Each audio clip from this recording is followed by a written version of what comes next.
ইয়াতে ভাঙি শেষ কৰিব বৰষুণ দি আছে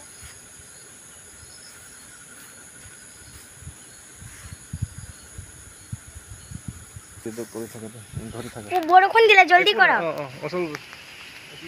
আপোনালোকক সকলোকে নমস্কাৰ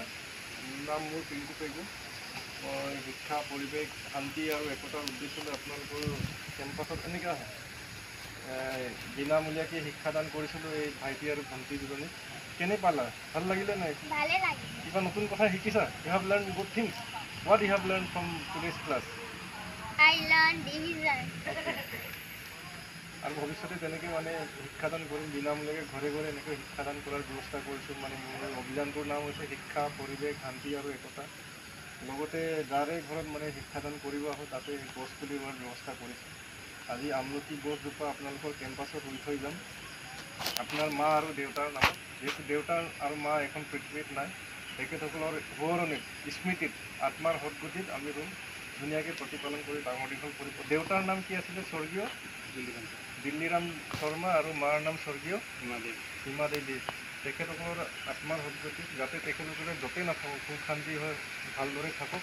আৰু এই গছজোপাৰ জৰিয়তে আপোনালোকৰ পৰিয়াল কেম্পাছ গোটেই এৰিয়াটো সৌন্দৰ্য হৈ ভাল হওক মংগল হওক বুলি মই এই গছজোপাক ৰুই দিম আৰু এই ল'ৰা ছোৱালীকো গছ পুলি ৰোৱাৰ ব্যৱস্থা তেওঁলোকক শিকাব লাগিব শিক্ষা দিব লাগিব আজি পৃথিৱীৰ যিটো অৱস্থা আমি সকলোৱে জানো সজাগ যদি নহয় তেতিয়াহ'লে বিপদ আছে সেইকাৰণে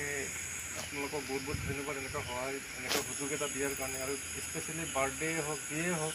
মুঠতে বছৰত এজোপা দুজোপা হ'লেও গছ পুলি ৰুব দিব লাগে আৰু ভৱিষ্যতে মানে গছ কটা চাকৰি বা গছ কটা বিজনেছ সেইবোৰ কৰিব নালাগে গছ ৰোৱা বেপাৰ কৰিব লাগে গছ ৰোৱা চাকৰি কৰিব এনেকুৱা টাইপৰ কনচেপ্টবিলাক শিকিব লাগে হয়নে নহয় কথা এতিয়া বতৰো বহুত বৰষুণ আহাৰ আহোঁ ৰাতিপুৱাই 8:30 বাজিছে বিশেষ দীঘলীয়া নকৰোঁ আৰু এই আমলখি গছৰ ধুনীয়াকৈ প্ৰতিপালন কৰি ডাঙৰ দীঘল কৰিব আৰু আপোনালোকৰ কেম্পাছত থকা গছবিলাক নাকাটিব